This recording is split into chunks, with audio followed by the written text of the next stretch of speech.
welcome back to SMAC Talk. It's an absolutely glorious Saturday outside, so I'm going to try to get this one wrapped up and done and back out and enjoy the sun. Even though if you're watching this, you can see I am pretty much raw red all over. I get this weird thing whenever I get really badly sunburned where like the skin that's worse burnt, does that even make sense? I don't think so, but anyway, goes really itchy and really tight, and it's so aggravating, and it happened this morning, and it's just awful. But thank God it's calmed down now. So if you see me during it itching away at my chest or something, you know why, because my God, that thing is brutal. It's something called like a devil's itch or something, sunburn devil itch or something. So if you look it up, you know what I'm about, or if you've ever had it, it is unforgiving. It is brutal. But yeah, enough about that. This is episode number 9. Thanks so much everyone for tuning in. I actually put up a video yesterday. I was listening to the Muscle and the Hustle podcast by Cousin Tony and Mickey Quinn, I think's the other fella on it, and it just inspired me with like these influencer videos that we're seeing going up, and people going and doing just absolutely ridiculous workouts, like people with tins of beans and squatting sofas and lifting frame, like just useless stuff. So I thought I'd make a wee lighthearted video and take the piss clean out of it, and it actually went down quite well and people liked it. Well, then things you sort of start to doubt yourself. I posted it and I'm starting to think to myself, like, am I mental here? Like, what am I doing? And then again, my mindset just kicked in and goes, I actually don't care, so just throw it up and see what happens. But yeah, really well received. People absolutely loved it. And thanks so much to everyone for the feedback on it. I'm looking to do more stuff like that. I really didn't want to do things like that because I don't want to put on a character. I don't want to become like Freddie the influencer or whatever. Do like something cheesy and then you have to keep that character up. So it's just me in the video and it's just what I think. So you're always getting the same person every video. I don't want to do characters. It's not my thing. I'm not an actor. I'm not good at that sort of thing. So yeah, really well received. Thanks so much for that. What else have we been doing this week? So basically, me and the girlfriend went on a walk. We went up to Sleeve Blinion or something like that. You'll see a wee photo here of where we were. Unbelievable spot, but oh my God, did I know what we were getting into that day. We pulled up, I just thought, like most of these things, you see the photos and people smiling and all looking their best, and you think, oh, this is going to be a walk in the park. This mountain, if you're watching, was literally like this the whole way for 2 hours up. My legs were actually going to fall clean out. My calves were about to jump off the back of my leg. It was horrendous. And then at the top, we took a good hour to like chill out before getting any photos. And that's how people get their good photos, by the way. You go up the top, you rest, you get all the sweat off you, and you chill out. Like, I was not prepared. Like, we decided we were going to take a lunch with us and, like, have we bite to eat and stuff, like, when we get there and whatnot. I brought, cousin boy, stupidly, I brought 1 ham bap and a bottle of water to do me, which was in total a 4-hour hike. Only that Ashlyn is so prepared and so good. She had, like, a thing of pasta with her, a wrap, so obviously I had finished my wee ham bap and was looking over, like, can I have some? I was absolutely starving. And there was no way I was making it up there without some fuel. So next time, lesson learned. Even if I'm going for a wee city walk, I'm taking more than just a ham bap with me. I'll take like 5 ham baps. I don't know, something to get me up and down, because that was daft, like absolutely ridiculous. Like, and only for us having 2 bottles of water, like we probably would have died without being dramatic. It was awful. But yeah, that's the good thing. Like, girls are so prepared for these things. I think even if I somehow did take pasta, like, you'd forget a fork or you'd have to eat it with your fingers. You stupid shit. Like, boys, we're so used to things like that. So that's why if you go on these hikes or you're doing things like that, you need to go with a good woman, knows what she's at, good and prepared, because otherwise you just end up like me, eating your ham bap and still being stuck halfway up a mountain. But yeah, I got absolutely roasted that day as well. So that's where the initial burn came from, and then I've been lying out trying to even that out because I currently look like a lobster. But oh well, it is what it is. These things happen. This is what happens when Irish people go outside and try to do nice things. Like, I know we're in a pandemic right now and things are crazy, but you really know things are crazy in Ireland whenever there's bloody people outside watering their plants. Like, this is a country where it doesn't stop raining. You know things are bad when people are out actually physically watering their plants. Like, that's, to me, that's just mental. Like, we don't need to do that here. We're not that country. So yeah, you know there's a real issue whenever you're seeing people out watering their plants. But anyway, I'm ranting and raving here.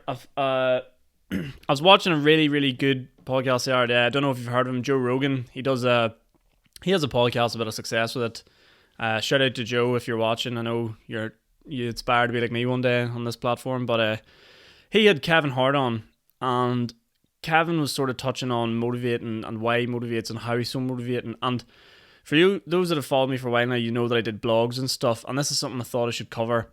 So the blogs have basically stopped and come to, I'm not saying they're done and they're at an end or something, but what Kevin was talking about was something that really hit home with me. So basically, what he was saying was, you see a lot of motivating people, and you see a lot of things that is like, oh, I'm going to motivate you, you need to start doing this, you start doing that. But when you actually look at what that person's doing in their life, they're not anything. Like, I was giving advice to people as just someone who made it to university, which in itself is a great achievement, but I'm not someone that should be giving advice based on how to be successful, how to start a business, how to get motivated. Like, I think you need to lead by example. So I think in my mind, that's why the blogs did end up taking a back seat, because I always had this bigger goal of I wanted to be doing stand-up, I want to be doing videos, I want to be doing podcasts. That's the goal here. Like, that's what I'm aiming for, that's what I want to do. But because of the blogs, I was just talking, and there's no physical results there. Like, I can sit here all day and tell you how funny I am, but unless you come to see me do stand-up, you're not going to believe it. So results just always speak volumes with these things. And I think maybe in 10, 15, 20 years time, I don't know, if this does end up working out, I can come back and go, here's how I did it. And it's going to be a million times more motivating, because you're like, there's someone that did it and here's how they've done it. Whereas what was happening was I was just going on about mindset and other things that, like, yes, it's important to have them right and someone to check up on, but I think it should be coming from people that are successful and people that have done what it needs to do and people that have come from difficulties and stuff like that. So yeah, that's why the blog sort of took a backseat. I thought it was just something I needed to cover, because for me, like, I love doing them and I love telling people the motivating stuff and like getting into bed early will help you with this, and like your mindset, and you should do whatever you want in life, and that's all brilliant. But I just think, like, I need to walk the walk before you start talking the talk. Does that make sense? So it's more important for me now to focus on doing what it is that I want to be doing than trying to tell other people. But yeah, hopefully that made sense. I think I went a bit of a rant there, but yeah, it was just brilliant. It was so interesting to see Kevin Hart talk about it, because he's like, I have done this and this is how I got there and here's how. And that was just motivating itself. It wasn't a gimmick. It wasn't him selling some motivational speech or something like that, or seminar or whatever. It was just pure, here's how I got successful. And for me, that was so much more motivating than someone that hasn't made it trying to convince you, if that makes sense. But yeah, so I'll leave it at that, and hopefully that clears up a few questions, because I know there's people out there that really, really did like the blogs and stuff, but as I said, for me, I'm focusing on what the end goal is here. But yeah, I better crack into a few topics. So I was sent a few, but the first one I want to talk about was Dominic Cummings. I mean, I know this is a joke going around, but should have gone to Specsavers, mate. Like, you can't go 30 minutes out of your way to try and convince me that you're testing your eyesight. Just happen to go to a natural beauty spot. Like, I don't even want to waste my time talking about him. Like, what on earth? But here's the thing, he's not going to get sacked. How do you sack someone that advises someone?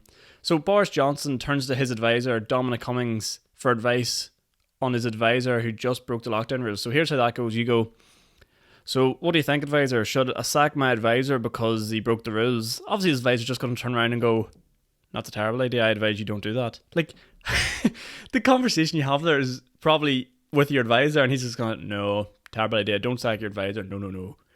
But yeah, that was my take on it. Like, just tube. And he's never going to resign him, because it makes no difference if he sacks him. Like, there's no difference there, because if he's sacked, it'll still continue that it's a disgrace. And if he is sacked and he isn't sacked, there's still the same conversation. Like, he's a tube, so it doesn't really matter. They're just going to keep him anyway, and who cares? The UK government's a sham. And I don't do politics. The other thing was, universities have announced, well, my university, Ulster University, has announced that they are not doing classes until Christmas, after Christmas, which is unbelievable. Like, are they going to still continue to charge us fees? Are they still going to continue to charge as much money? Like, you're not getting access to the library, the resources you need, like, all this stuff, mental. And I just think it's absolutely crazy. All universities are probably going to go this way, and the chances of us getting back to any sort of normal, there you go. This year's basically a write-off now, complete write-off. Are people going to live up? Are people going to travel? Thank God for me, I'm on placement, so I'm going to still be living in Belfast and still having the crack with my mates. We've all agreed that, and very fortunate that way. But for other people, like, what a head wreck. What an absolute head wreck. And the final topic I want to cover, and you hopefully can see here, I I have my NASA t-shirt on because SpaceX is launching tonight. Didn't launch the other night because of weather conditions. Could you imagine how terrifying that is? You sitting there ready to fly into space, and next thing, whoa, it's too windy, we're going to call it off. How terrifying. If anyone shouts whoa when a rocket's about to launch, I would shoot bricks. Like, it would be terrifying, absolutely awful. People are going to stand outside tonight as well and look for it. I will probably be one of them people because I love things like that, but I can't be the only one that's underwhelmed by these things. Like, every time something goes past, it's literally just a wee speck, and it's like, woo, completely pointless standing out almost. But yeah, SpaceX, unbelievable. Hopefully it does go off tonight. I'll be standing out ready to watch. The sheer disappointment. Like, the only thing that's going to get me excited for these things is like, if it's like a meteor shower, like something crazy going through the sky, like something unbelievable. I don't want to just see this wee dot that looks like a helicopter. That's going to do my head in. Yeah, I'm running on here actually over 10 minutes. I think I start needing making these longer, and I'm very, very soon going to start uploading them onto podcast sites as well. So I think I should wrap it up now. I have other stuff I want to talk about, but who knows, I might hit a double episode this week. I might just talk about more and get on more often. But if you have enjoyed, guys, I will wrap it up here. Leave a like. Keep the feedback coming. Keep the subscribes coming in. There's so many of you that watch every week that aren't still subscribed. So if you miss the notification on the social medias, at least you'll guarantee to see it when you do come on to YouTube that night or whenever it is you watch. So yeah, this has been SMAC Talk, guys. Thanks so much for watching. I'll see you all again. Same time, same place. Be there. Goodbye.